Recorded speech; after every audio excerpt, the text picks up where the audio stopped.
Le 31 octobre, les Ivoiriens sont appelés aux urnes pour élire leur président. Un scrutin qui risque de se dérouler sous les pires auspices, tant la situation politique y est inflammable. Rappelant beaucoup les circonstances d'il y a une dizaine d'années qui avaient coûté la vie à 3000 personnes. La Côte d'Ivoire, c'est vrai, semble lointaine pour bien des Européens. Ce qui est plus surprenant, c'est qu'elle est lointaine aussi pour ceux qui s'époumonnent habituellement pour surveiller les élections et défendre les droits de l'homme. Il y a beaucoup à dire au sujet du président Ouattara, qui a amplement modifié sa constitution afin d'être candidat à un troisième mandat successif. Cette attitude avait déjà choqué de très nombreux Ivoiriens. Mais cela ne s'arrête pas là. Le pouvoir central d'Abidjan multiplie les manœuvres judiciaires, instrumentalisant souvent le droit international pour ses intérêts partisans, afin d'interdire à Laurent Gbagbo, à Guillaume Soro et à ses principaux opposants de défendre leur candidature.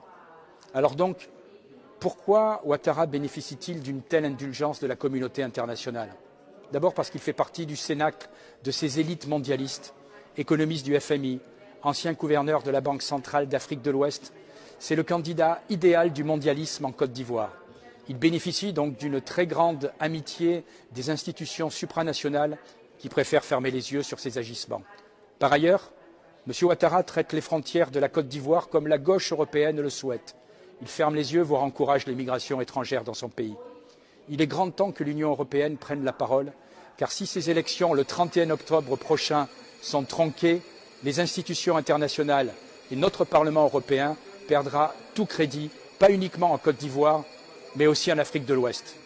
L'Union européenne paraîtra donner l'image d'actions injustes et partisanes, remplaçant les liens historiques qui unissent nos pays à certains des pays africains par des pures opérations de domination économico-financière au bénéfice de cette superclasse internationale qui est parfaitement représentée aujourd'hui par le président actuel de la Côte d'Ivoire, qui visiblement, par tous les moyens, quitte à violer la Constitution, a décidé de se maintenir.